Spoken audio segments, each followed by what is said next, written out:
Ah, Badet! Ay, mabuti naman naalala mo kung dalawin. Pasensya na po kayo, Ma, kung ngayon lang po ako nakadalaw. Muntik na nga akong magtampo eh. Buti dumating ka ngayon. Gustuhin ko man po kayong dalawin itong mga nakaraang araw, hindi ko naman po maiwan yung dalawang bata. O bakit? Ano nangyari sa mga apo ko? Sabay pong kaso, halos 1 linggo din po. Kumusta na sila ngayon? Sino nagbabantay? Hinatid ko na po sa eskwelahan ngayon kaya dumaan na rin po ako dito. Sigurado ka ba na kaya na nilang pumasok ngayon? Oo po, magaling naman po. Binilinin ko lang po kapag sumama ulit ang pakiramdam sabihin sa teacher para matawagan agad ako. Baka dahil sa panahon kaya maraming nagkakasakit ngayon. Ganun na nga po. Dami rin po kasing may sakit sa compound namin. Napansin ko na para kang nangangayayat. Dahil nga po sa ilang gabing puyat sa kababantay sa dalawa, mahirap na po kasi natulugan ko. Lalo't sa gabi po mataas ang lagnat nila. Hindi ka ba tinutulungan ng asawa mo sa pag-aalaga sa mga anak ninyo? Hindi po tsaka pagod na rin po yun sa trabaho niya. Nakakaawa naman po kung aabalahin ko pa. Ang mag-asawa magkatuwang sa lahat ng bagay. Hindi niya pwedeng idahilan na siya ang nagtatrabaho. Aba, mahirap din yung mag-alaga ng mga anak at lahat pa ng gawaing bahay sa'yo pa nakatoka. Ayos lang po yun, Ma. Ang mahalaga naman po hindi nagkukulang sa amin si Lito. Ay, kung may problema ka o di kaya nagkukulang kayo sa gastusin sa bahay, huwag kang mag-atubili na lumapit sa akin, ha? Naku, nakakahiya naman po kung aabalahin ko pa kayo. Ang dami na pong naitulong sa akin Ano ba yung sinasabi mong bata ka? Natural lang natulungan kita at damayan sa mga problema mo. Naging nanay mo pa ako kung pababayaan lang kita. Kahit pamilyado ka na, lagi pa rin akong nandito kapag kailangan mo ko. Salamat po, Ma. Kahit hindi niyo ako kadugo, itinuring niyo pa rin akong parang tunay na anak. Kahit hindi ka lumabas sa sinapupunan ko, anak na rin ang turing ko sa'yo. Kaya nga masakit sa akin noon na basta ka na lang sumama kay Lito Hindi ko naman siya minamata pero sana man lang pumili ka ng lalaking kayang ibigay ang ginhawa na nararapat sa'yo. Kaya naman pong ibigay ni Lito ang pangangailangan namin mag-iina Kung totoo yan, bakit nagtitiis pa rin kayo sa maliit na bahay na yon? Kahit ganoon po ang bahay namin, ang importante naman po masaya at nagmamahalan kami. Alam kong hindi ka nagsasabi ng totoo. Nakikita ko kasi sa mga mata mo ang lungkot. Pero hindi ko ipipilit ang sinasabi ko. Basta tandaan mo lang, bukas ang bahay na to para sa inyong mag-iina. Opo, Ma. Alam ko naman po na laging bukas ang bahay nito sa aming mag-iina Kumain ka na ba? Mabuti pa sabayan mo na ako. Lagi na lang kasi kung mag-isa kumain Bakit naman po? Lagi po bang tanghaling gumising si Isa? Ay nako, matagal nang hindi dito umuwi ang kapatid mo. Mas gusto niya sa apartment tumira. Akala ko pa naman po dito siya umuwi kaya palagay ang loob ko. Yung si Manang Lina, pumupunta po ba dito para maglinis at ipaglaba kayo? Oo, regular siyang pumupunta rito. Huwag po kayo mag-alala. Madalas ko na po kayong dadalawin dito. Salamat, Iha. Pinasaya mo ko sa mga sinabi mo. Maupo na lang po kayo at ako na po ang bahala maghain ng almusal ninyo. Tanda ko pa noon. Malakas ang ulan at halos sumalik na sa lupa ang mga puno sa tabing daan. Late na namin nalaman na may bagyo at signal number 2 na sa lugar namin. Galing pa kami nun sa Maynila ng mga magulang ko at kapatid na si Kuya Christian. Sa tapat ng lumang gate namin, naroon ang isang bata na tila basang sisiw. Nakilala namin na anak siya ni Manang Sol, ang labandera namin. 1 linggo na ang nakakalipas nang mamatay sa kakaibang sakit ang babae. Mula nun mag-isa nang namuhay si Ate Badet. Naroon siya para humingi ng konting tulong. Pero mula nga nun hindi na siya umalis. Tuluyan na siyang inampon ng mga magulang ko. Hindi mo pa rin pala nakakalimutan ng araw na yun, ha? Huwag mong sabihing nagseselos ka pa rin kay Badet dahil sa atensyong binigay sa kanya ng mga magulang natin noon. Hindi bigla ko lang kasing naalala. Tsaka iniisip ko din kung bakit sa dami ng mga pamilya na pwede niyang lapitan pamilya pa natin. Hindi naman nakakapagtaka yun dahil labandera natin ang nanay niya. Maraming pamilya noon ang pinagseserbisyuhan si Manang Sol. Alam ko yon kasi binanggit niya sa akin. Bakit mo nga pala naungkat ang bagay na yan? Naalala ko lang kaya natin napag-usapan. Tsaka mula nung nag-asawa si Ate Badet, wala nang bukang bibig ang mama niya kundi siya. Kung paano mag-alaga sa kanya at mag-asikaso sa bahay. Kaya ka ba naiinis? Wala kasi nung ampunin siya ng mga magulang natin. Ang dami nang nagbago sa bahay na yun. At sa mga buhay natin. Mula noon, lagi na lang siyang pinapaboran ng mga magulang natin. Hanggang sa huling hininga ni Papa, hinahanap siya. Mas anak pa nga siyang ituring Napansin ko nga rin yan noon. Kaya nga kinausap ko ang papa natin. Talaga? Kinausap mo ang Papa natin? Oo, kaya nga naisip naming hanapin ang natitirang pamilya ni Badet. Hindi na nga lang natuloy dahil iginupo na ng sakit ang papa natin. Palaisipan din sa akin kung meron pa ba siyang pamilya. Bakit hindi yata niya hinahanap? Diba sabi niya na anak siya ng nanay niya sa pagkadalaga? Hindi rin naman niya kilala ang tatay niya. So, paano niya hahanapin? Si Manang Sol naman, gaya ng alam natin, maagang naulila at wala ring naging kapatid. Ano pa ba ang bumabagabag sa'yo? Nag-asawa na nga yung tao at wala na sa bahay. Narinig kong sinabi niya yun kay mama para matahimik ka na. Ako pa pala ang dinahilan niya Wala naman akong pakialam kung gusto niya sa bahay natin. Ang akin lang, tigilan niya ang panunulsul sa nanay natin. Wala ka namang pruweba na ginagawa niya. Hindi ko kailangan marinig para malaman ko. Dahil sa kanya, lagi tuloy galit sa akin ang mama. Wala na akong ginawang tama sa paningin niya. Kaya ba hindi ka umuwi sa bahay natin? Sabi ko nga sa'yo, wala na akong ginawang tama kay mama. Araw-araw na lang kaming nagtatalo. Nakakapagod na rin naman Lalo't ayaw naman niya akong pakinggan. Sana naman hinabaan mo na lang ang pasensya mo. Alam mo naman na matanda na si mama Mawiwili siguro ako na doon umuwi kung doon ka rin uuwi. Kung pwede nga lang sana Kaso, 4 na oras ang biyahe ko mula sa bahay hanggang trabaho. Kaya nga napilitan na lang akong umuwi ng bahay Bakit naman kasi dito pa sa Maynila mo naisipang magtrabaho Dito ako nabigyan ng oportunidad Kumusta na nga pala ang negosyo mo?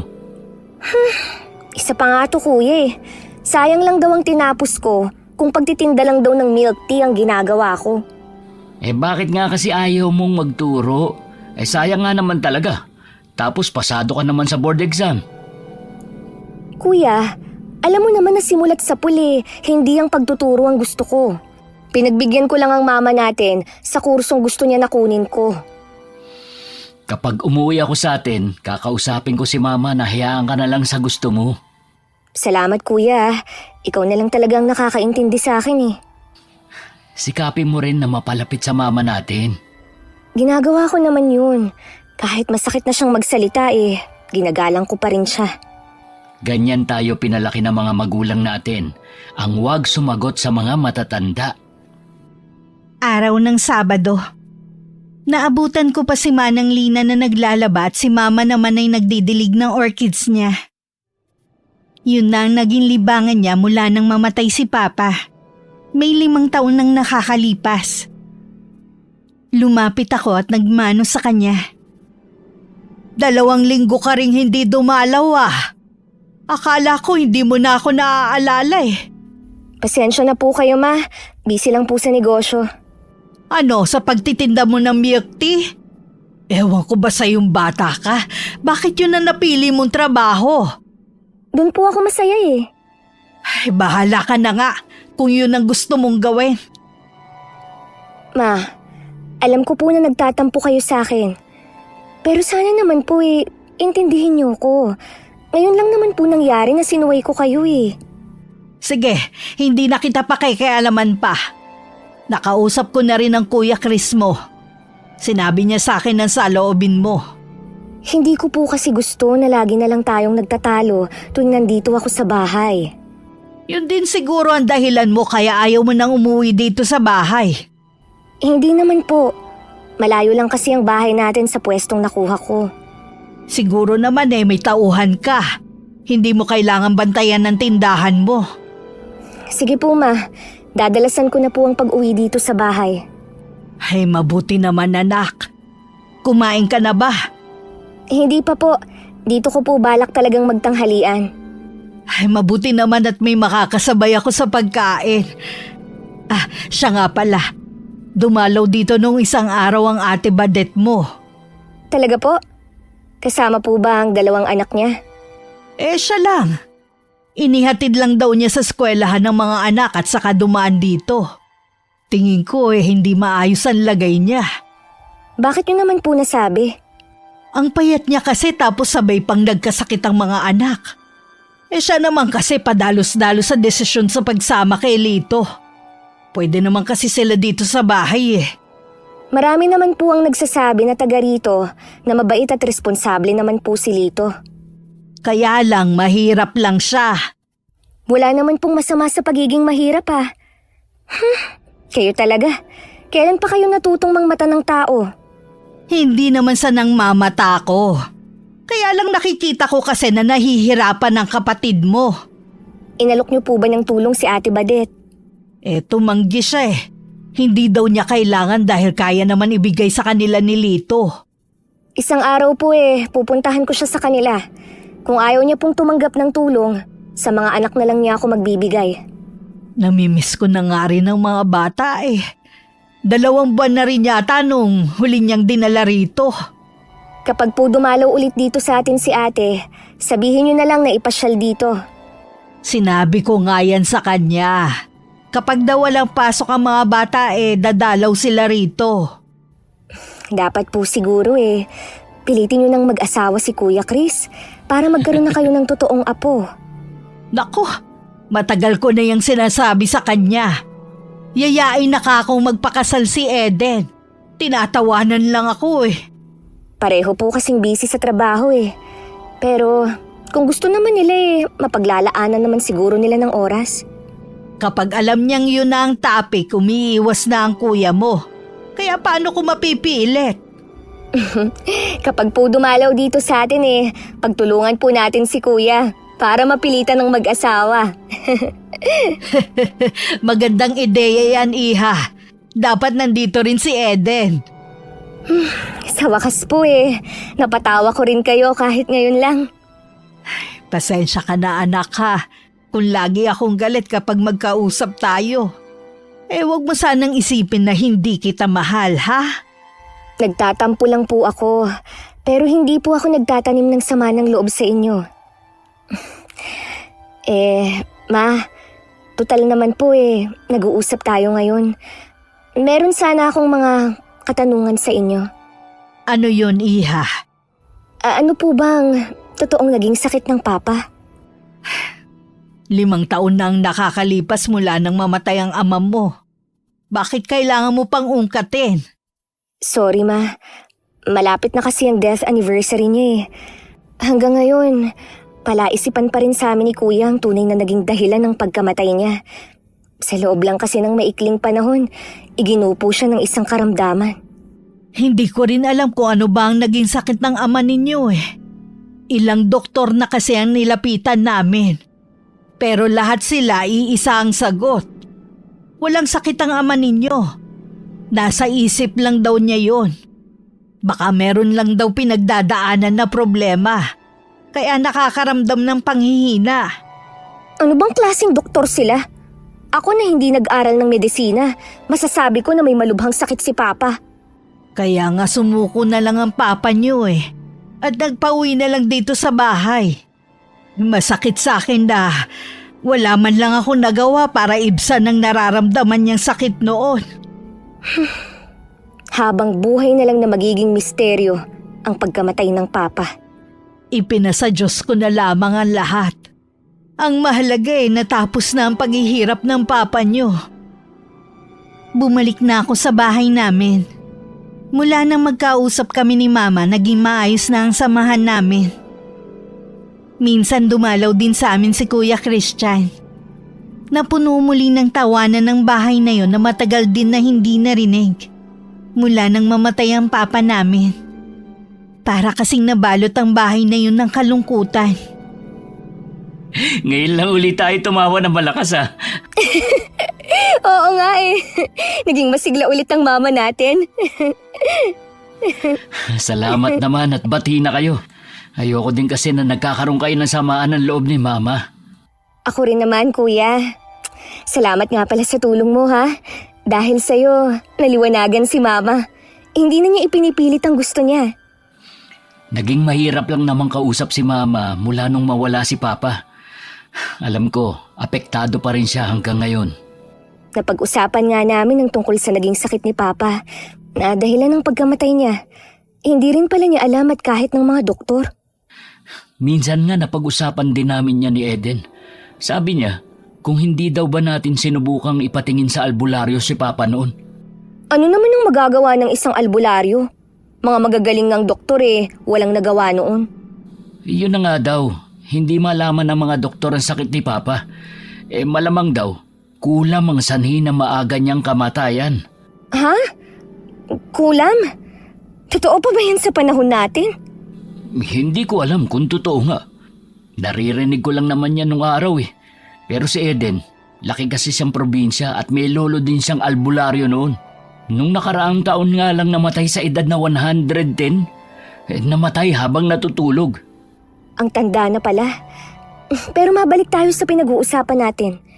Kung kinulam ang papa natin, sino kaya ang gagawa nun? Kilalang mabait ang ama natin at wala siyang kagalit. Ay, kagaya ng hindi na natin nalaman na naging sakit ni Papa, hindi na rin natin malalaman ang bagay na yan. Kapag hindi ako busy, papasukin ko ang dating kwarto nila Papa. Ano naman ang gagawin mo dun?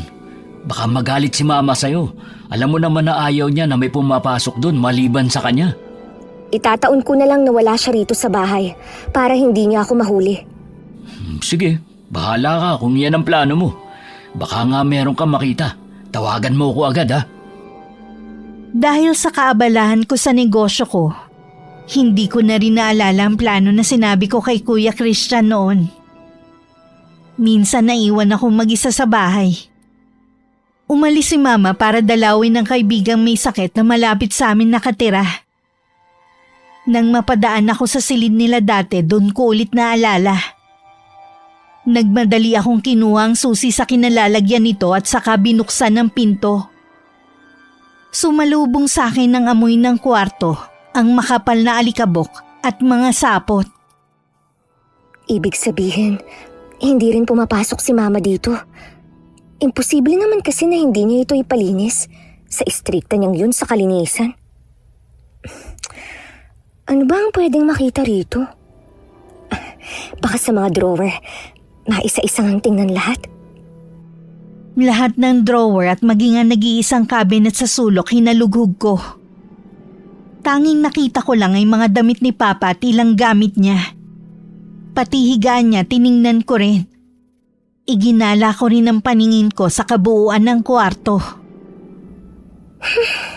Nag-aksaya lang ako ng oras. Puro alikabok lang naman ang naiwan dito sa loob. Dapat nalilinisan ito Kaya lang, malalaman ni Mama na pumasok ako dito. Ay, makalabas na nga. Bigla ko natigilan ng bigla ko nanlamig. Nagtayuan din ng mga balahibo ko sa katawan. Sa sulok ng mga mata ko sa malaking salamin, may naaninag akong figura doon. Huminga muna ako ng malalim bago lumingon. Pero wala nang nakita ko doon na nakaputi. Pagkatapos ng ilang sandali, dali-dali na akong lumabas ng kwarto. Sakto naman na dumating na si Mama. Nagtataka pa siya sa itsura ko. Oh, bakit para ka namumutla? May sakit ka ba ha? Wala po akong sakit. Ano po kasi, may nakita akong ipis sa kusina. Alam niyo naman na takot ako sa insekto na yun eh. Meron na naman pala. Hay nako, hindi na tayo maubusan ng ipis dito sa bahay. Lagi namang malinis eh. Ganun po yata talaga, kahit malinis ang buong kabahayan. Kumusta na po ang kaibigan niyo? Ayun, nangihina pa rin si Mildred. Kung bukas hindi pa bumuti ang lagay niya, dadalhin na siya ng mga anak niya sa ospital. Sana naman po gumaling na ang kaibigan niyo. Ay, oo nga. Sa batch namin 4 na lang kaming buhay. Pakiramdam ko tuloy malapit na rin ako. Naman, huwag nga kayong magsalita ng ganyan. Kailangan ngayon pa lang tanggapin na natin na lahat tayo dun papunta. Oo nga po, pero huwag naman po kayong magsalita ng ganyan. Ma, may itatanong sana ako sa inyo. Ano yun? Yun bang kwarto niyo ni Papa dati, kung saan siya namatay? Hindi niyo po ba yun pinasok ulit? Ang totoo niyan mula nang mamatay ang papa niyo, si Badet lang ang nakakapasok doon para maglinis. Nung nandito pa siya, sinubukan ko rin naman na pasukin pero natatakot ako. Bakit naman po? May nararamdaman po ba kayong kakaiba? Sa'yo ko lang to sasabihin ha. Palagay ko nandun pa rin ang kaluluwa ng ama niyo sa kwarto na yun Madalas kasi kung makarinig ng mga yabag at kaluskos tuwing mapapadaan ako sa tapat ng pinto. Baka naman po daga lang o guni-guni niyo lang. Nung una ganun ang iniisip ko, pero nagiging madalas na. Hanggang pati si Lina naririnig na rin tuwing naglilinis siya sa taas. Minsan nga daw pakiramdam niya, merong nagmamasid sa kanya. O di kaya biglang tatayo ang balahibo niya sa katawan. Siguro po, kailangan na nating magpatawag ng pari. Siguro nga iha. Ewan ko ba kung bakit pinatagal ko pa ito. Kung naiwan po ang kaluluwa ng Papa sa kwarto na yun, ano po kayang dahilan at bakit hindi siya matahimik? Hindi ko alam iha. Naalala ko bago siya malagutan ng hininga parang meron siyang gustong sabihin. Pero dahil hindi na nga siya makapagsalita noon, hindi rin naman niya nasabi. Minsan, napapatanong na lang ako kung bakit ganun ang pagkamatay niya. Samantalang napakabait naman niya. Yan din ang paulit-ulit na tanong ko sa isipan ko sa loob ng 5 taon Ma, hindi niyo po ba naisip na baka kulang ang ikinamatay ni Papa? Kaya hindi malaman ng mga doktor noon ang totoo niyang sakit. Kailanman hindi yan pumasok sa isip ko. Buong paniniwala ko may sakit lang ang papa ninyo. Hindi naman po tayo nakasiguro. Nasabi lang po kasi yun ng nobya ni Kuya Chris. Napag-usapan po kasi nila minsan ang nangyari kay Papa. Nung mga panahon na yun kasi, masyadong magulo ang isip ko. Mabuti na lang naroon si Badet. Siya lahat ang gumagawa dito sa bahay. Pati pag-aasikaso sa papa ninyo. Para kasing wala ako sa sarili ko nun Kahit kayo, hindi ko na rin napapansin. Naiintindihan naman po namin ang nararamdaman niyo noon. Sobrang sakit po ang pagkamatay ng Papa. Bukas na bukas din pupunta ako sa simbahan para humingi ng tulong. Sa ngayon ipagdasal na lang natin ang kaluluwa ng papa mo.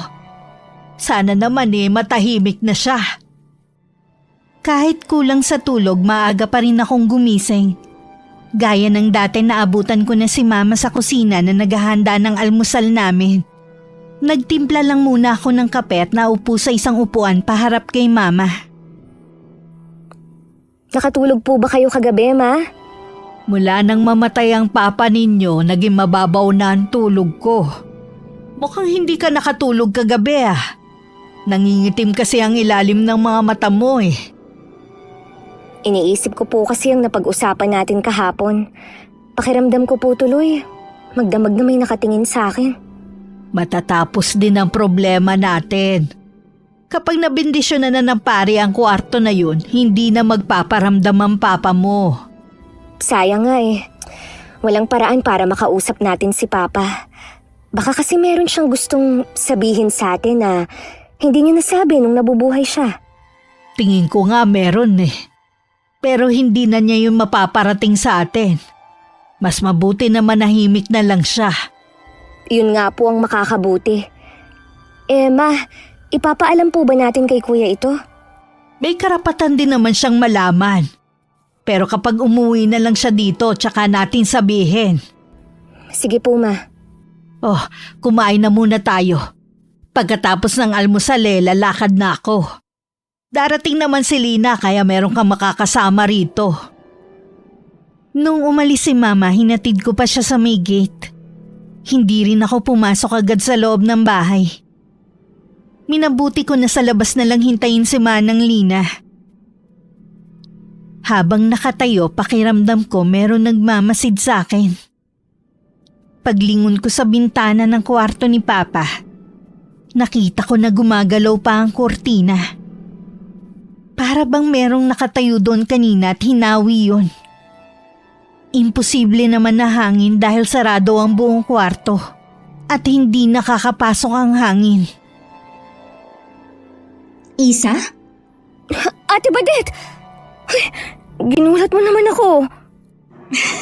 Bakit parang nakakita ng multo? Ano nga palang ginagawa mo dito sa labas? Hinihintay ko si Manang Lina. Maglalaba kasi siya ngayon eh. Ganun ba? Hinatid ko kasi ang mga bata sa eskwelahan. Wala kasi silang service ngayon eh. Nasaan nga pala si Mama? Nasa simbahan. Tuloy ka muna. Hindi na. Hindi rin naman ako magtatagal. Kumusta ka na? Dito ka na ba ulit umuuwi? Oo. Wala naman kasing kasama si Mama eh. Mabuti naman. Alam mo bang lagi siya nag-aalala sa'yo? Kababae mo kasing tao eh. Mas gusto mo pang umupa. Kaya nga umuwi na ako. Kumusta na nga pala ang mga pamangkin ko? Ayos naman sila. Gusto sana nilang pumasyal dito eh. Hindi ko naman masamahan dahil tuwing Sabado at Linggo, tumatanggap ako ng labada. Hindi ba sapat ang kinikita ni Lito sa gastusin nyo? Sa mahal kasi ng bilihin ngayon, hindi talaga kakasya. Ate, kung meron akong maitutulong sa'yo magsabi ka lang ha. Kahit hindi tayo magkadugo, alam mong kapatid ka pa rin namin. Hindi ka na ba galit sa akin? Yung nangyari dati kalimutan na lang natin. Matatanda na naman tayo Malawak na ang pangunawa ko ngayon. Paano kung ayokong kalimutan? Ha? Biro lang. Masyado ka namang seryoso. Syempre naman, kalimutan na natin ang pagmamaldita mo sa akin noon. Alam ko naman na matindi lang ang selos mo sa akin dahil mas naging malapit sa akin ang mga magulang mo. Bata pa kasi ako noon. Hindi ko pa makontrol ang nararamdaman ko. Naiintindihan naman kita Kaya nga sumama na lang ako kay Lito para hindi ka na magalit. Nagsakripisyo ako para sa'yo. Sana masaya ka ngayon. Ate, hindi ba bukal sa loob mo ang pagsama kay Lito? Gusto mo bang malaman ng totoo? Oo naman. Mahal ko naman siya, pero hindi pa ako nun handang sumama Kaya lang, para sa katahimikan nating lahat, sumama na ako sa kanya. Hayaan mo na makabawi ako sa'yo. Kung may kailangan ka, sabihin mo lang, ha? Kung pera ang tinutukoy mong tulong, wag na. Kaya naman kami buhayin ng asawa ko, tsaka umi-extra naman ako. Kahit para sa mga bata? O sige, tatanggapin ko kung para sa mga bata. Ay, salamat naman kung ganun. Dito na rin ba umuwi si Kuya Chris? Hindi Sa Maynila pa rin. Siguro nagpaplano na sila ng nobya niya na magpakasal, ano? Naku, malabo pa. Kinukulit na nga namin ni Mama Ibig sabihin, boto rin pala si Mama sa babaeng yon? Oo naman. Mabait naman kasi si Ate Eden. At saka matagal na sila. Sana naman, habang hindi pa siya nag-aasawa dumito muna sa bahay natin. Kapag kasi nagkapamilya na siya, lalo siya mawawala ng oras kay Mama. Gusto rin sana ni Kuya. Kaso, napakalayo kapag nag-uwian siya. Bakit kasi ayaw niya magtrabaho sa malapit lang? Doon kasi siya nabigyan ng magandang oportunidad eh. Sa bagay nga, tsaka mas malaki sigurado ang sahod niya doon. Oo naman. Ay naku, napahaba ng kwentuhan natin. Kailangan ko na umalis. Pakisabi na lang kay mama na dumaan ako, ha? Sana naman makapasyal ka dito sa ibang araw. Susubukan ko. Sabi ko naman kasi sa'yo marami din akong ginagawa. Kung gusto mo, kami na lang ang dadalaw sa inyo. Ay, wag! Ang ibig ko sabihin kami na lang ng pamilya kong pupunta dito. Nakakaya kasi ang bahay Magulo at makalat gawa ng mga bata. Sige, ikaw ang bahala. Hihintayin na lang namin ang pagdalaw mo. Sige, Isa, aalis na ako. Ang weird talaga minsan ni ate. Ilang sandali lang dumating na rin si Manang Lina. Bandang 9:00 naman nang dumating si Mama kasama ang isang pare. Nabindisyonan ng araw na yun ang dating kwarto ni Papa. Nang mga sumunod na araw, wala na kaming napapansin na kakaiba sa loob nun. Naging panatag na rin kami ni Mama. Hindi namin alam may paparating na problema sa pamilya namin. Mama! Tulungan mo ako! Badet! Ano nangyari sa'yo? Bakit ka umiiyak? Nag-away po kami ng asawa ko at dinala niya ang mga anak namin. Ano naman ang pinag-awayan ninyo? Sari-sari na lang po. Parang dahilan na lang niya para lagi kami magtalong dalawa. Wala man lang bang tumulong sa'yo ng mga kapitbahay para mapigilan siya? Wala po Ayaw po siguro nila makialam sa away namin mag-asawa. Sa kaya dinala ni Lito ang mga anak mo? Pinuntahan mo na ba ang mga kamag-anak niya? Wala po siyang kamag-anak dito. Oo nga pala. Yung mga kaibigan niya, pinuntahan mo rin ba? Hindi po nila alam kung saan nagpunta si Lito. Oo, huminahon ka muna. Dito ka lang at mag-iisip ako ng paraan. Baka po hindi ko na makita ang mga anak ko. Huwag kang mag-isip ng ganyan. Madalas ba ang naging pag-aaway ninyo? Opo, madalas na rin po niya ako masaktan. Sabi ko na nga ba may nangyayari sa'yo. Bakit kasi hindi ka nagsabi na may problema ka na pala? Ayoko na po kasi na makagulo sa pamilya ninyo. Kaya inilihim ko na lang na may problema ako. Ano bang sinasabi mo? Anak na kita kaya kapamilya ka na namin. Alam ko po na maayos ng relasyon ninyo ni Isa. Ayoko lang po na ako na naman ang maging dahilan para magkagalit kayong mag-ina. Nagbago na ang kapatid mo. Hindi na siya katulad ng dati. Katunayan nga gusto kanyang tulungan. Akala ko po kasi hanggang ngayon galit pa rin siya sa akin. Kapag nabawi na natin ng mga bata, dito ka na lang ulit tumira kasama ng mga anak mo. Saka ko na lang po yan iisipin. Ang gusto ko po muna, mahanap ang mga anak ko at mabawi kay Lito. Huwag kang mag-alala. Mababawi natin ang mga anak mo. Pwede mo pang kasuhan ang asawa mo. Hindi na po kailangan, Mama. Ang mahalaga lang sa akin, mabawi ko po ang mga anak ko. Napakabait mo talaga, kaya ka inaabuso ng asawa mo Mabuti na rin na maturuan ng leksyon ng Lito na yon. Nakikiusap po ako sa inyo. Hayaan na lang natin sila. Tatay pa rin siya ng mga anak ko. Ikaw na nga ang bahala. Ang mabuti pa pumunta tayo sa pulis. Makakatulong sila para mahanap agad si Lito at mga anak mo. Sinamahan ni Mama si Ate Badet para i-report ang nangyari. Pagdating sa police station, hindi naman siya nagsasalita kundi iyak lang ng iyak. Si Mama na lang ang nakipag-usap sa pulis na nakatalaga at nagbigay ng impormasyon. Umuwi na rin sila pagkatapos mangako ang pulis na gagawin lahat para makita ang asawa at mga anak. Tumahang ka na sa kakaiyak mo. Baka magkasakit ka na niyan. Hindi po talaga ako matatahimik hanggat hindi nakakabalik sa akin ang mga anak ko. Gumagawa na ng paraan ng mga pulis. Huwag ka na masyadong mag-alala pa. Magtatanong-tanong din tayo sa mga taga rito. Baka may alam sila kung saan pwedeng pumunta si Lito. Maraming salamat po, Mama. Kung wala po kayo, hindi ko na alam ang gagawin ko. Pagkakataon ko na rin to para makabawi sa lahat ng pagdamay mo sa akin noon. Mahal ko po kayo ni Papa at itinuring ng mga magulang. Hindi talaga kami nagsisisi na ampunin ka namin noon. Kung nabubuhay lang ang papa mo sigurado na matutuwa din yun.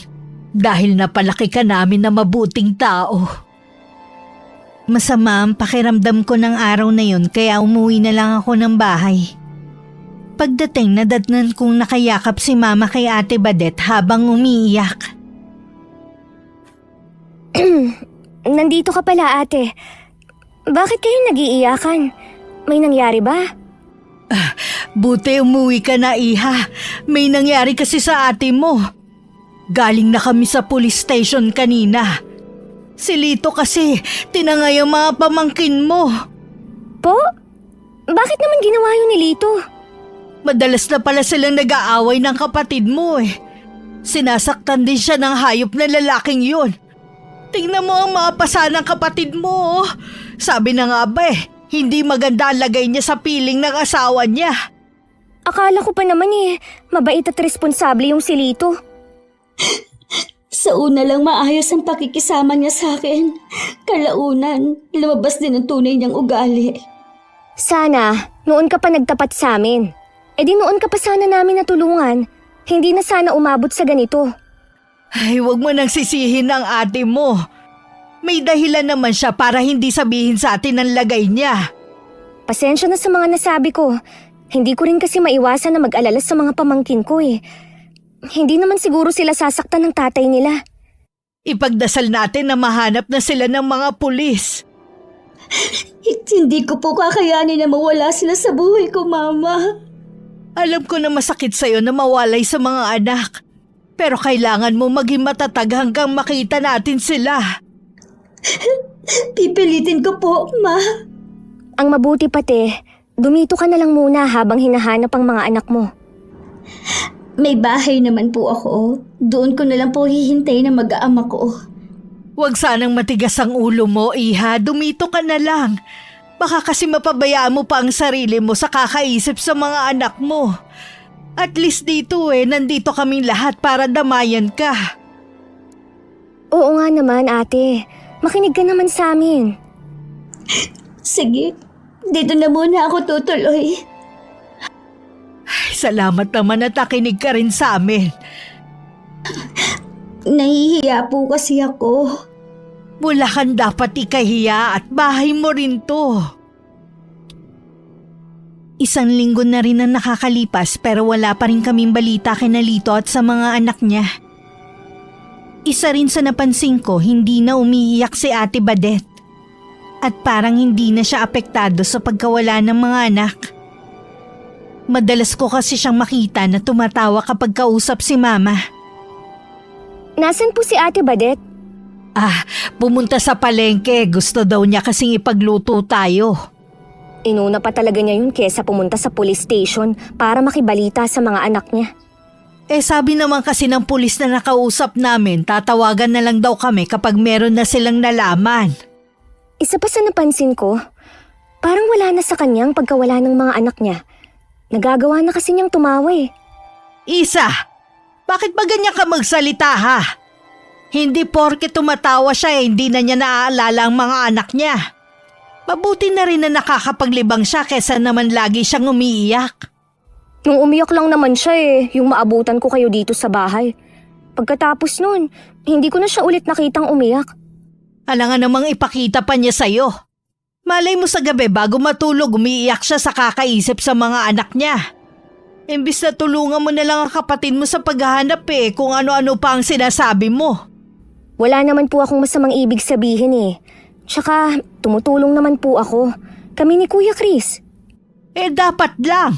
Dahil yun lang ang maitutulong natin sa kapatid mo. Mabuti nga kahit may problema siya naaalala pa rin niya na ipagluto tayo. Mula nang dumating siya dito, inako na niya ang lahat ng gawain dito sa bahay. Siya naman po ang may gusto noon. Hindi naman natin siya pinilit eh. Kaya nga, pero ikaw kung ano-ano pa ang sinasabi. Magtapat ka nga. Hanggang ngayon ba pinagseselosa mo pa rin ang ate Badet mo? Naman, ano bang tingin niyo sa akin? Bata pa rin. Hindi ka na nga bata pero yung ugali mo hindi pa rin nagbabago. Sana naman maging totoo mabait ka na sa kapatid mo. Hindi yung pakitang tao lang. Kung magsalita naman po kayo parang hindi niyo ako anak. Sinasabi ko lang ang totoo. Ayaw mo rin kasi napapagsabihan Sa amin kasi ni Ate Badet, siya ang lagi niyong kinakampihan Ilang beses ko bang dapat sabihin sa'yo? Kahit noon wala akong kinakampihan sa inyong dalawa. Kung may makita man akong mali niyang ginawa, pagsasabihan ko rin siya. Kaalis na nga lang. Yan, diyan ka magaling ang umiwas kapag pinagsasabihan ko. Ano po ba ang gusto niyo? Makinig na lang ako sa mga masasakit niyong sinasabi? Nasasaktan ka kasi totoo ang mga sinasabi ko sa'yo. Oo na po. Tama kayo sa mga sinasabi niyo sa akin. Okay na po ba? Masaya na po ba kayo na inaamin ko na totoo lahat ng paratang niyo sa akin? Ang mabuti pa, pabayaan niyo na lang ako. Isa! Isa! Bumalik ka rito! Mag-usap muna tayo! Nang mga sumunod na araw, hindi ako kumakain ng almusal sa bahay dahil maaga akong umaalis. Sa gabi naman sa labas na rin ako kumakain bago umuwi. Matipid din akong sumagot sa mga kasama ko sa bahay. May problema po ba si Isa? Hindi ko po sigurado pero parang umiiwas siya. Ginagawa na lang po niya kasing tulugan itong bahay natin Nagtalo kasi kami nung isang araw kaya masama ang loob sa akin. Tungkol po ba sa akin kung bakit kayo nagtalo?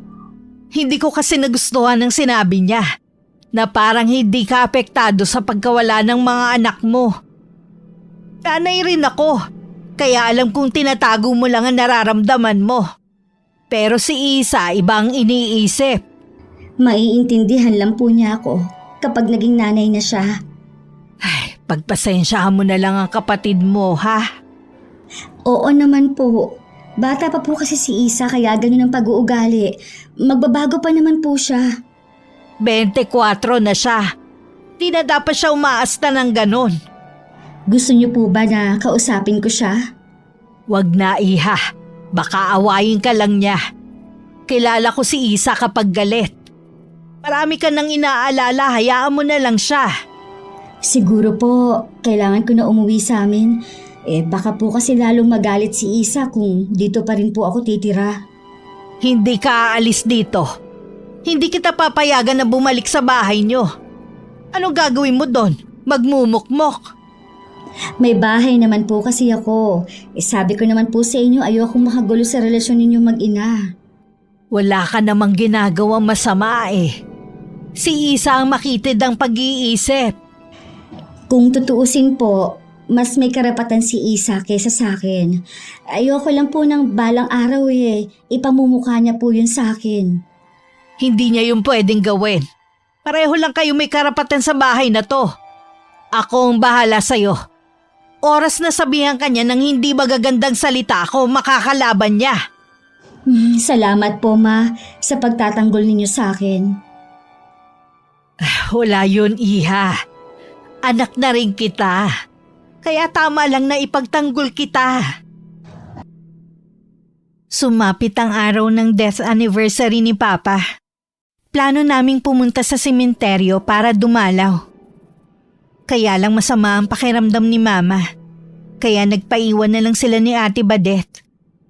Kami na lang ni Kuya Christian ang dumalaw sa puntod ng aming ama. Hindi pa rin ba kayo nag-uusap ni Mama? Sumasagot naman ako kapag meron siyang tinatanong sa akin.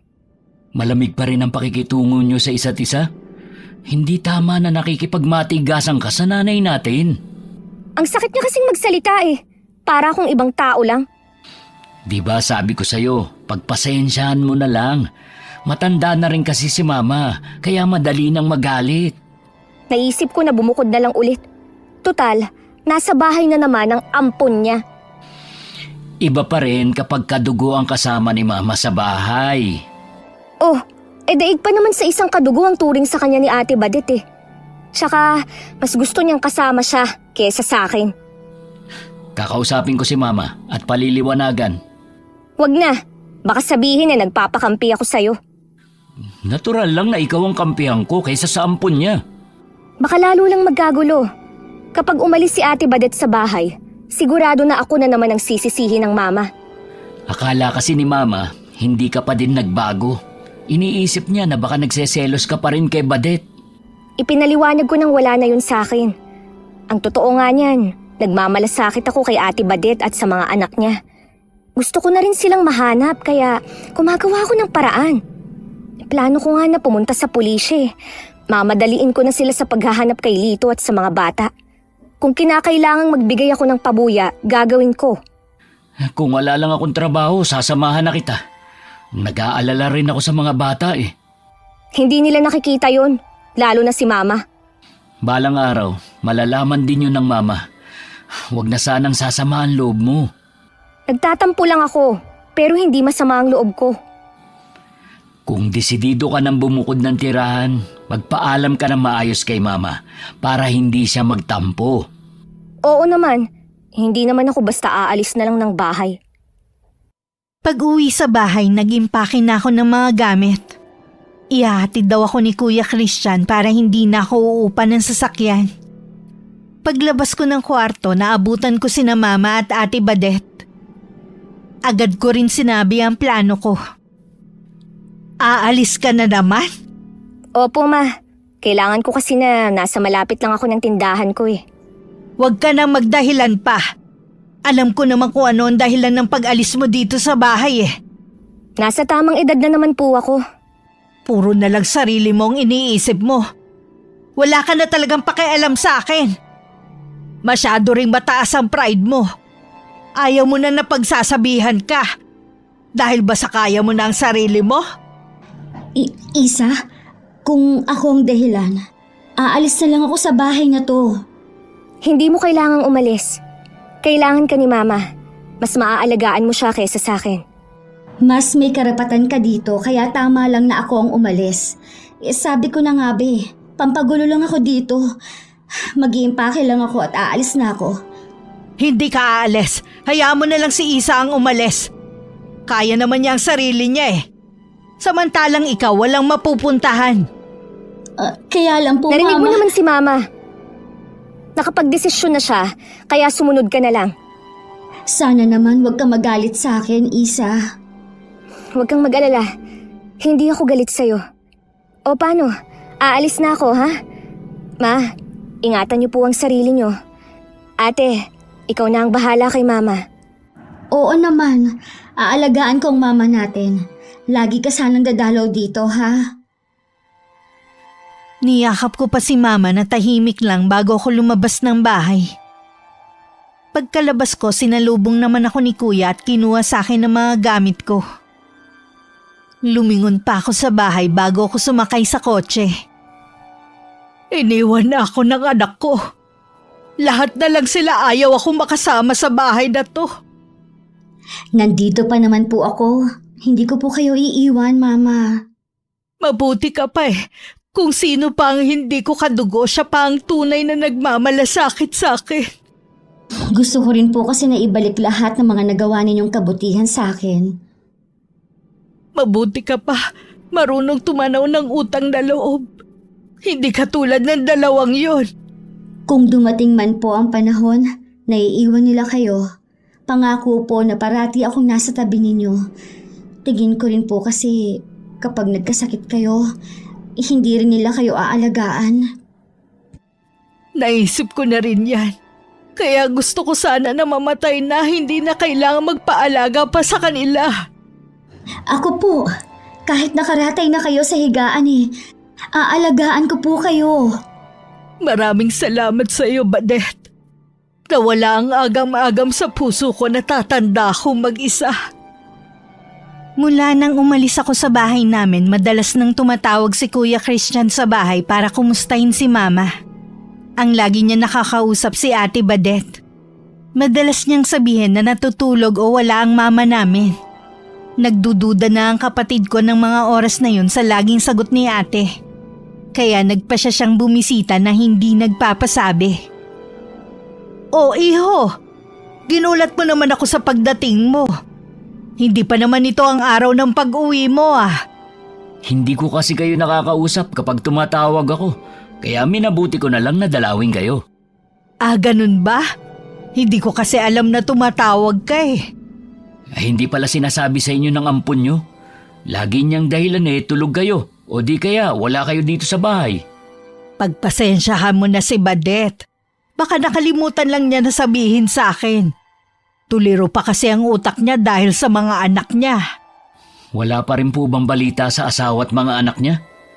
Tagal na nun ah. Oo nga eh.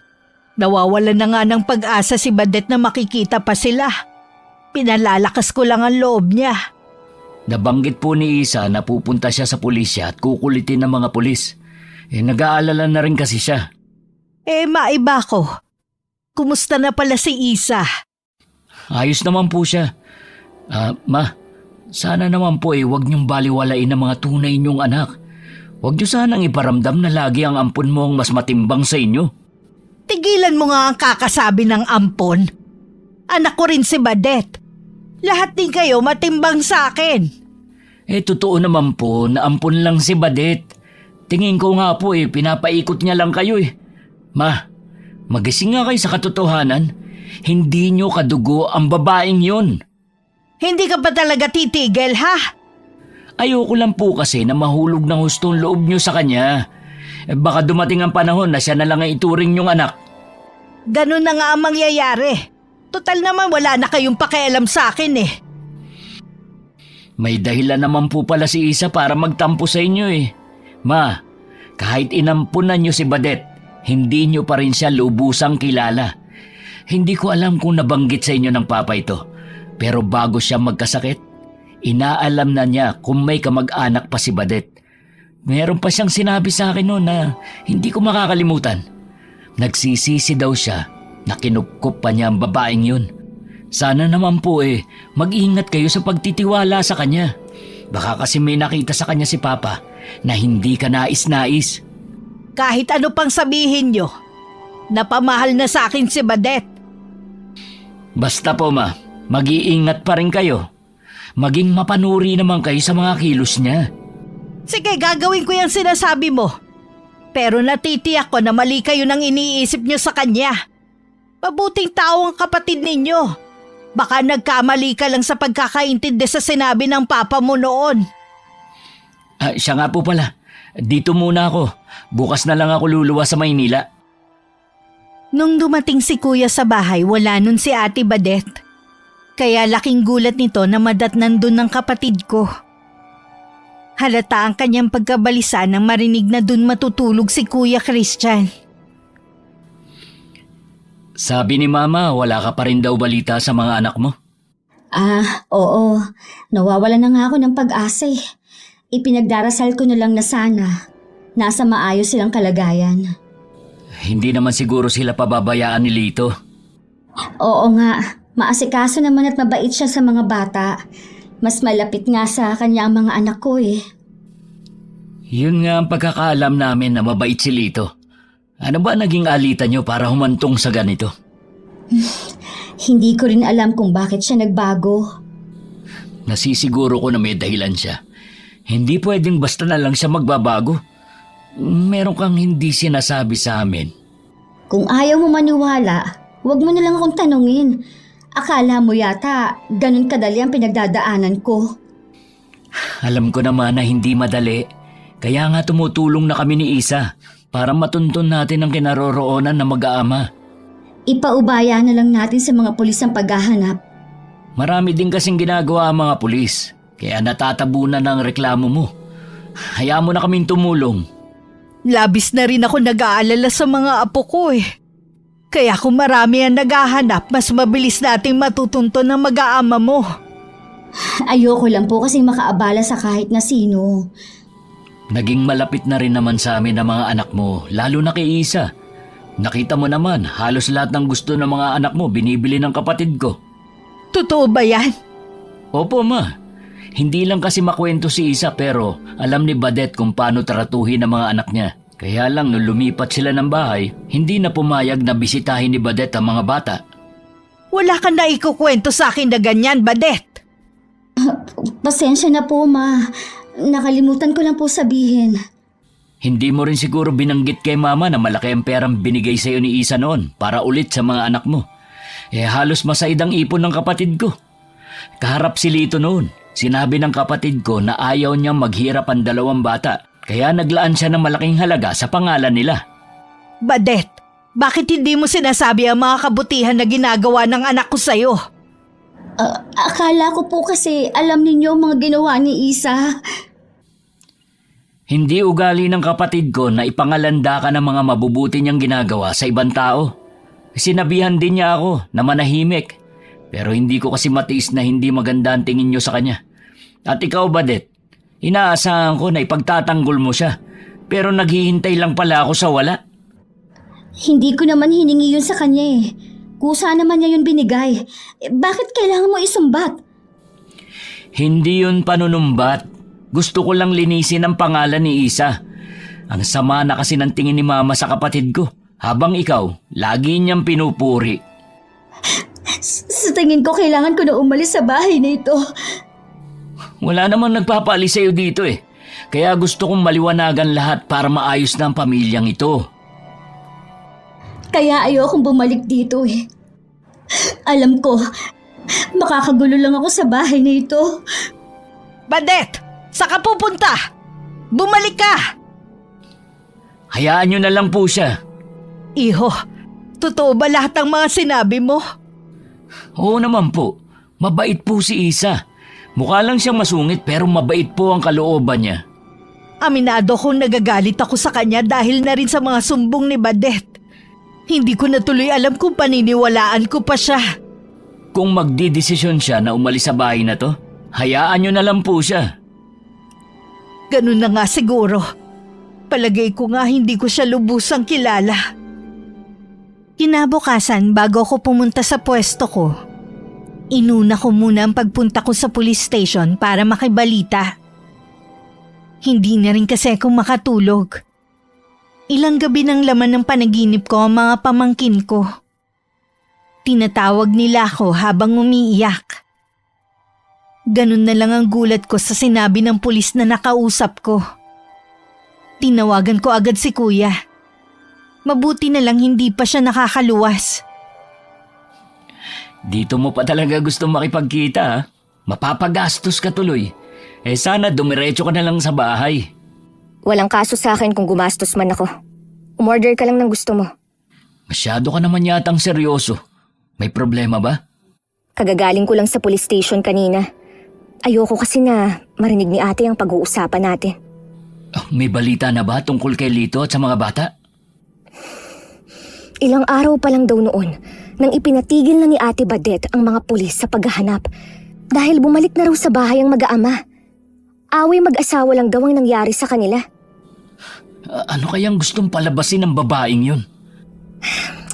Hindi ko alam kuya, pero masama ang kutob ko. Baka may masama nang nangyari sa mga pamangkin natin. Ilang gabi ko na silang laging napapanaginipan. Alam ko, humihingi sila sa akin ng tulong. Sige, hindi na muna ako luluwas ng Maynila. Hindi rin kasi ako matatahimik eh. Puntahan kaya natin ang bahay nila. Hindi ko alam kung saan sila lumipat, pero alam ko, malapit lang sa tinirhan nila dati. Ipagtanong na lang natin sa mga taga ron. Natuntun naman namin ang bahay ni na Ate Badet. Sa loob na yun ng gubat at yun lang ang tanging nakatirik na bahay sa lugar. Parang matagal nang walang nakatira doon. Dahil napapalibutan na ng mga matataas na damo. Pagpasok namin sa bahay, sira-sira na yun. At nagkalat ang mga gamit sa loob. Hindi ako makapaniwalang patitirahin ni Lito ang kanyang mag-iina sa ganitong klaseng lugar. Mas maayos pa ang dati nilang tirahan eh. Baka naman hindi siyang may kagustuhan na tumira dito. Wala naman tayong napala sa pagpunta natin dito. Wala ni isang makapagsabi sa mga kapitbahay nila kung nasaan ang mag-aama. Sino kayo? Anong ginagawa ninyo? Hindi po kami masamang tao. Hinahanap lang po namin ng mga nakatira sa bahay na ito. Kaano-ano nyo ang pamilyang nakatira dito? Yung pong babae po ampon ng mga magulang namin. Kapatid po namin siya. 2 buwan nang walang nakatira sa bahay na ito. Sigurado po ba kayo? Wala po bang bumalik dito? Oo, 1 taon na rin kasi ako nakatira dito. Kung gusto ninyong malaman ang tungkol sa kapatid ninyo, sumama kayo sa akin. Naroon lang banda ang kubo ko. Nagkatinginan pa kami magkapatid bago atubiling sumunod sa matandang lalaki na nagpatiuna ng maglakad. Pagdating sa kubo, naroon ang asawa nito na mukhang mabait naman at matamis na ngumiti sa amin. Ang kaninang kaba ay naglaho bigla. Nagpakilala kami ni Kuya sa mag-asawa. Sila si Mang Felipe at Aling Isidra. Hindi ko alam kung gaano nyo kakilala si Badet dahil sabi nyo nga ampun siya ng mga magulang ninyo. Pwede po bang magkwento kayo sa buhay ng pamilya ng kapatid namin? Anong una, nagtataka ako kung bakit pinili ng isang pamilya na manirahan sa lugar na ito samantalang may bahay naman pala sila sa labas ng gubat na ito. Bandang huli, napagtanto ko kung bakit. Natatakot si Badet na matuklasan ng kanyang lihim. Ano pong lihim? Isang mangkukulam ang babaeng yun. Isang gabi, humahangos na pumunta dito sa Lito. Humihingi ng tulong, iligtas ko daw ang mga anak niya. Gusto raw silang gawing alay ni Badet sa prinsipe ng kadiliman. Nailigtas ko naman ang mga bata at pinayuhan. Nalisanin na nila ang bahay na yun. Kung may 2 buwan nang walang nakatira sa bahay nila, ibig sabihin, ganun nakatagal na nawawala ang mag-aama. Ibig sabihin, nagsinungaling si Ate Badet sa atin na kailan lang nawala ang mag-aama niya. Tinulungan ko na makatakas ang mag-aama pero ilang linggo nang nakalilipas. Naramdaman ko na may masamang nangyari sa kanila. Baka natuntun sila ni Badet. Mang Felipe, paano nyo naman po nalaman na mangkukulam si Badet? Isa akong albularyo, iyo. Pinili namin na dito manirahan sa gubat dahil narito ang mga kailangan namin sa panggagamot. Hindi ko naman nakalain na dito ko pa makakaengkwentro ang isang mangkukulam. Nasa bahay po namin si Ate Badet. Pinaniwala niya po kami na itinakas ng asawa niya ang mga bata sa kanya. Itinakas nga ni Lito dahil sa masama niyang balak. May kasama pa ba kayo sa bahay? Ang mama po namin. Mapanganib ang babaeng yun. Puro kasamaan lang ang naiisip niyang gawin. Wala na siya sa tamang pag-iisip. Isa siyang baliw. Kuya si Mama. Baka kung anong gawin sa kanya ni Ate Badet. Hanggat hindi natutuklasan ng mama ninyo ang pagkatao ni Badet, ligtas pa siya sa ngayon. Nasisiguro ko na ngayon na siya nagpakulam kay Papa. Posible nga, Kuya, na siya ang may kagagawa ng pagkamatay ng papa natin. Bumalik na tayo sa bahay bago mahuli ang lahat. Mang Felipe, kailangan na po naming umalis. Maraming salamat po sa impormasyon na binigay ninyo. Kung kailangan ninyo ng tulong, alam ninyo kung saan ako hahanapin. Kulang na lang liparin namin ang pauwi ng bahay. Halos 1 oras din kasi aabutin ang pauwi sa amin. Nasa dulo kasi ng baryo ang bahay na pinuntahan namin. Samantala ng mga oras na yun, nadatnan ni Mama sa loob ng dati nilang kwarto si Ate Badet. Anong ginagawa mo rito? Ma! Kayo po pala! Tinatanong kita kung anong ginagawa mo sa kwarto na to. Mahigpit kong ipinagbabawal ang pagpasok rito. Kahit ang magkapatid hindi sinusuway ang utos ko. Kaya lang po ako pumasok dito dahil namimiss ko na po si Papa. Ang mabuti pa lumabas ka na rito. Ayoko makikita ka ulit na nandito sa loob ng kwarto na to. Ma, galit po ba kayo dahil sa mga sinabi ni Kuya Christian? Hindi lang kasi kung makapaniwalang mas kinampihan kita kaysa sa sarili kong anak. Dapat lang naman po na ako ang kampihan nyo dahil mas marami akong hirap sa inyo. Akong lagi nag-aasikaso sa inyo ng papa nung nabubuhay pa siya. Akala ko ba kaya mo ginagawa yun para makabayad ng utang na loob sa amin. Tapos ngayon yan ang sasabihin mo? Gusto ko lang naman po na mahalin ninyo ako na parang tunay na anak. Mas higit pa kay Isa. Dapat nasa akin lang ang atensyon ninyo. Dapat kung anong meron siya, tinatamasa ko rin. Akala ko pa naman si Isa ang naiinggit. Yung pala ikaw ang puno ng inggit sa kanya. Noon pang buhay si nanay, pangarap ko nang mapabilang sa pamilya na to. Gusto kong maging si Isa. Mabuti na lang, namatay si nanay kaya nagkaroon ako ng pagkakataon na ampunin ninyo kahit malaki na ako. Alam niyo ba mama, si Isa ang totoong mahal ni Lito. Balak nga niya maging seaman para maging karapat-dapat sa anak ninyo. Pero hinadlangan ko yon. Hindi ako papayag na lahat na lang ng gusto ko mapupunta kay Isa.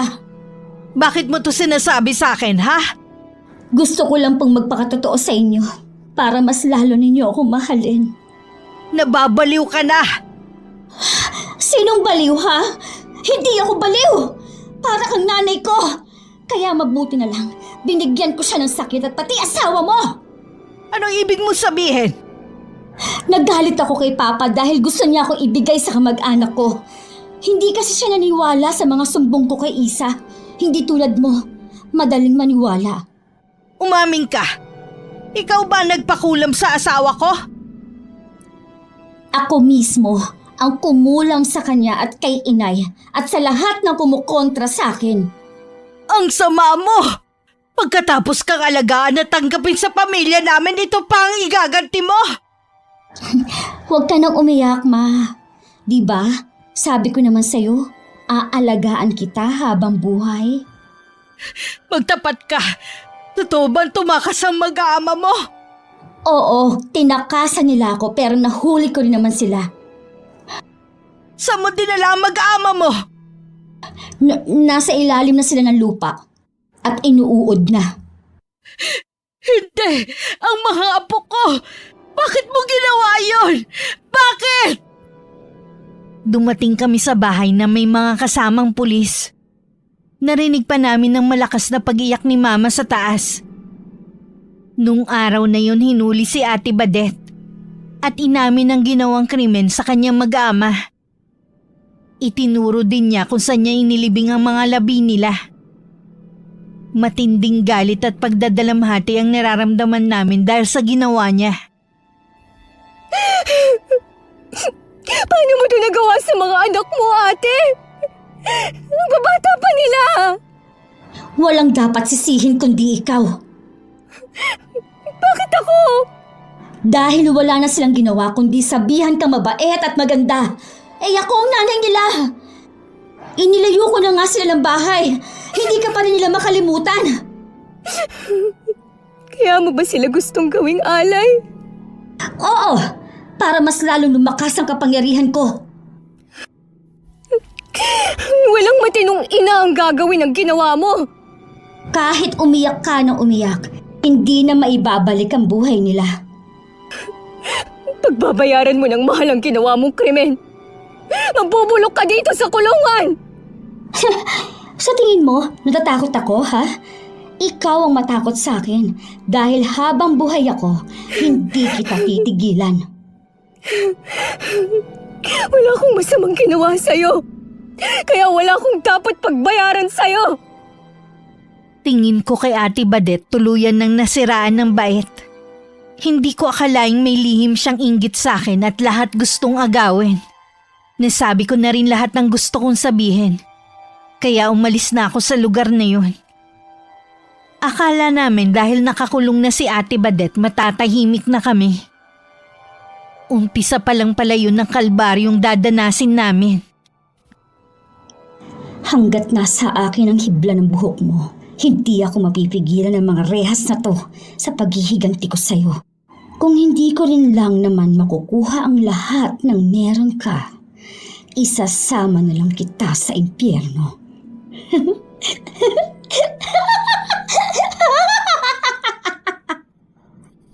Bumalik na ulit ako sa bahay namin. Alam ko sa pagkakataong yun, hindi na ako muling aalis. Dama ko pa rin na matinding kalungkutan dahil sa sinapit ng mga pamangkin.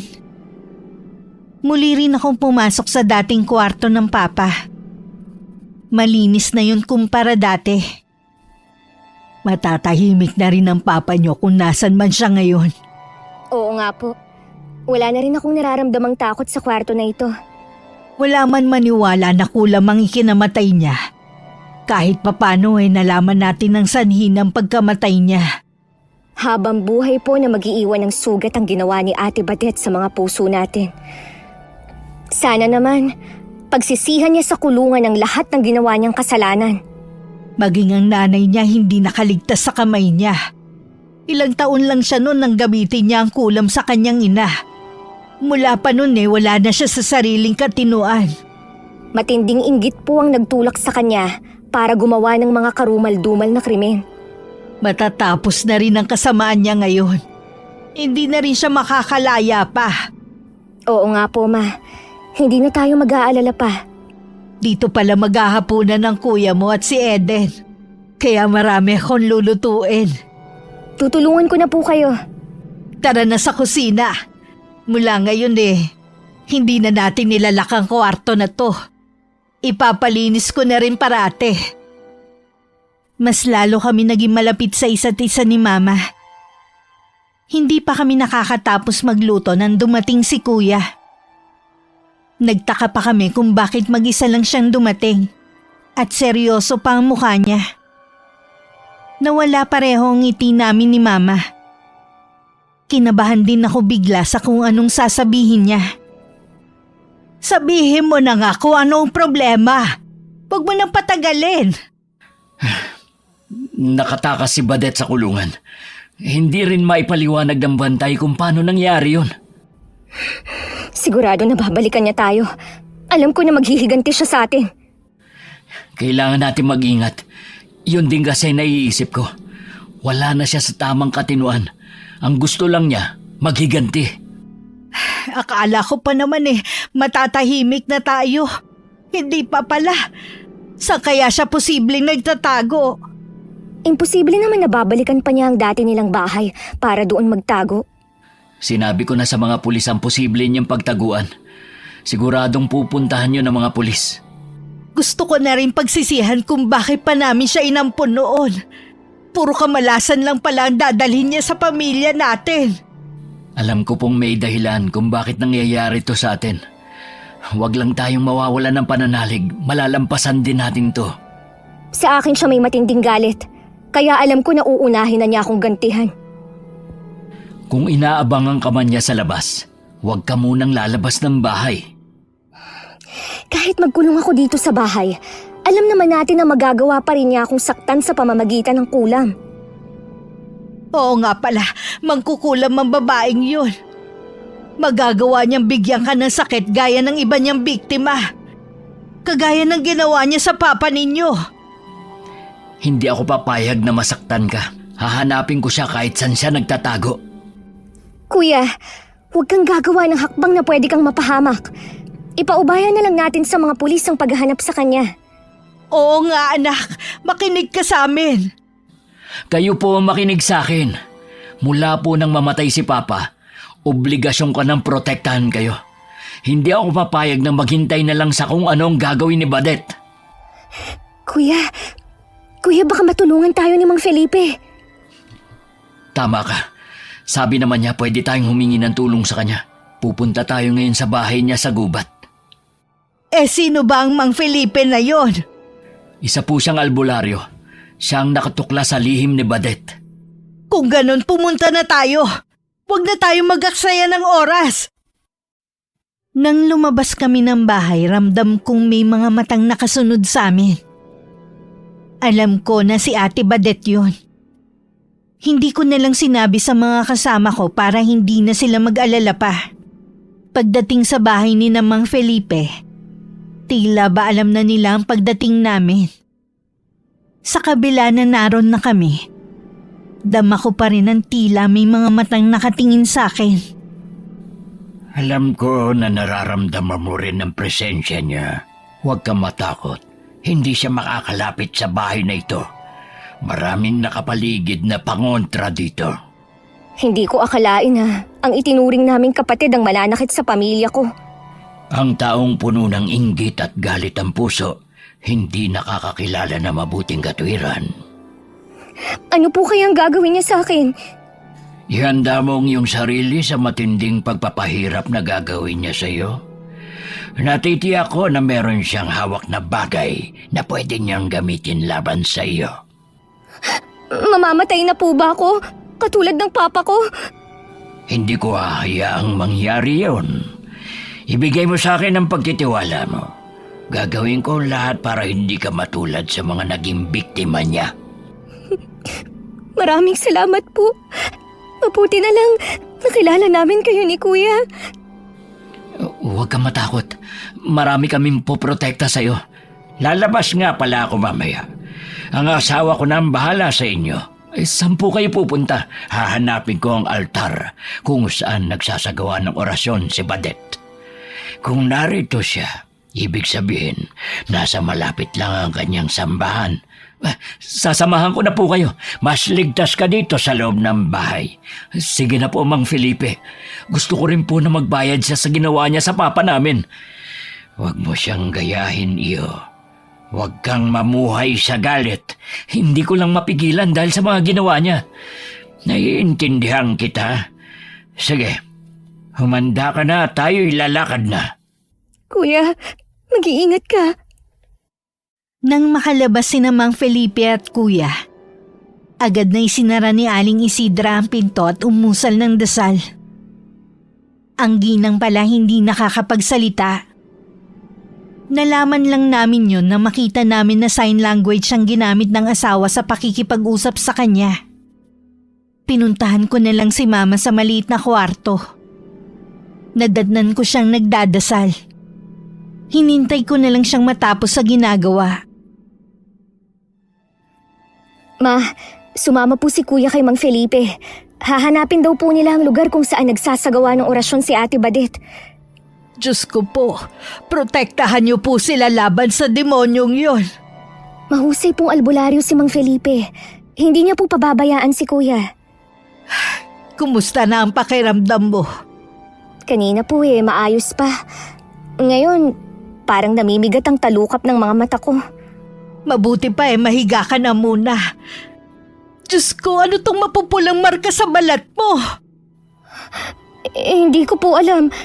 Kanina wala naman yan. Ganito kasi nag-umpisa ang sakit ng papa mo noon Ibig sabihin nag-uumpisa na siyang kulamin ka. Ma, wag po kayong aalis sa tabi ko Oo anak, dito lang ako sa tabi mo. Pumasok na rin si Aling Isidra. May dala siyang langis at malalapad na dahon. Para bang alam niya kung saan ang masakit sa akin. At doon niya itinatapal ang mga dahon na pinahiran niya muna ng lana. Nag-uusal din ng dasal ang matandang babae habang nasa ulo ko ang kanyang kamay. Labanan mo anak. Hindi ka pwedeng mawala sa amin. Hindi ko nakakayanin kung pati ikaw ay mawawala din. Sobrang sakit po ng ulo ko. Parang nabibingi din ako sa mga naririnig ko sa paligid. Tahimik naman ang paligid, anak. Baka dahil sa ginagawa ni Badet. Ibig sabihin lang hindi pa siya natatagpuan.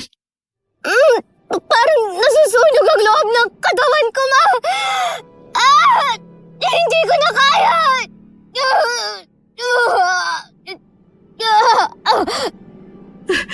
Aling Isidra, ang anak ko! Bakit siya nangigisay? Isa! Anak, pakatatag ka!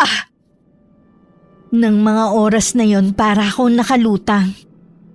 Nakikita ko ang katawan ko na walang tigil sa pangingisay. Isang patpat ang hawak ni Aling Isidra at saka yun mahinang hinahampas sa akin. Pero lumalatay lang ang bawat hagupit nun sa katawan ko. Si Mama naman walang tigil sa pag-iyak habang hawak ang kamay ko. Anak, labanan mo siya. Huwag ka patatalo sa kanya. Isipin mo kami ng kuya mo. Paano na kami kapag pati ikaw mawala rin sa amin?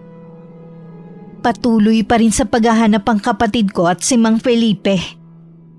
Nagsindi na rin ang albularyo ng sulo. Dahil madilim na sa kanilang nilalakaran kahit hapon pa lang ng mga oras na yun. Mapuno na kasi sa lugar na yun. At halos hindi na makapasok ang sikat ng araw. Mag-iingat ka. May mga kumunoy sa bahaging ito. Ha? Delikado po pala sa gubat na ito. Bakit niyo po dito naisipang tumira? Delikado man pero sagana naman ang gubat na ito sa lahat ng uri ng halamang gamot na kailangan namin. Mang Felipe, napapansin ko po kanina pa tayo naglalakad. Hanggang ngayon, hindi pa rin natin nahanap si Badet. Nararamdaman ko na malapit na tayo sa kanya. Ayun po, may nakikita akong maliit na liwanag. Mula yun sa mga nakasinding kandila. Dahan-dahan tayong lalapit sa kanya para hindi niya maramdaman ng pagdating natin. Nakalapit sila sa kinaroroonan ni Ate Badet nang hindi nito namamalayan. Malakas ang boses nito habang nagsasagawa ng orasyon. Nakataas pa ang dalawa niyang kamay. Marahil naramdaman na niya ang presensya ng kapatid ko at ni Mang Felipe. Kaya bigla siyang lumingon. Bumakas sa kanyang mukha ang labis na pagkagulat. Paano niyo natunton ang kinaroroonan ko? Sumuko ka na at pagbayaran mo mga ginawa mo. Sino ka para utusan ako? Alam ko naman na hindi ka madadaan sa pakiusap na patahimikin mo na kami. Hindi talaga. Uunahin ko muna si Isa at pagkatapos kayo ng mama mo. Idadamay ko na rin ang matandang kasama mo. Mabagsik ang karunungang itim mo, pero alam mong may kahinaan ang lahat ng uri ng kulam. Walang kahinaan ang kulang ko. Baka ikaw ay may hangganan ng kakayahan, tanda. Umusal ng dasal sa salitang Latin si Mang Felipe habang merong isinasaboy sa hangin. Nagtakip naman ng dalawang tenga si Ate Badet dahil pakiramdam niya na bibingi siya. Sinamantala naman yun ni Kuya. Lumapit siya sa may altar at saka yun sinira. Huwag mong sirain ang altar ko! Dapat lang tong mawala. Marami ka ng pinatay. Hindi ako papayag na may mabiktima ka pa. Pagbabayaran mo to! Walang hiya ka! Ikaw ang magbabayad sa ginawa mo sa papa ko. Parang mabangis na hayop na inatake ni Ate Badet ang kuya ko. Nagpambuno sila hanggang malakas na itinulak ni Kuya ang babae. Nahulog sa kumunoy si Ate Badet. Pilit siyang naghahanap ng makakapitan. Dahil sa pagpapanik, mabilis siyang lumulubog. Kuya Chris, tulungan mo ako! Ayoko pa mamatay! Abutin mo ang kamay ko. Kuya! Patawarin mo ako! Patawarin ninyo akong lahat! Kumapit ka lang. Huwag kang bibitaw. Abutin mo ang patpat na ito. Hindi na ako makakaligtas. Kuya! Badet! Wala na siya. Gusto ko siyang magbayad sa kasalanan niya pero hindi sa ganitong paraan. Kalikasan na ang naningil sa kanya. Ipagdasal na lang natin ang kanyang kaluluwa. Nagising naman ako na uhaw ang pakiramdam. Binigyan naman ako ng tubig ni Mama. Sumenya si Aling Isidra na dumating na si Kuya at Mang Felipe. Kahit papano nalungkot ako sa sinapit ni Ate Badet. Pero naisip ko din na baka hanggang dun lang ang buhay niya. Maraming salamat po sa inyo, Mang Felipe.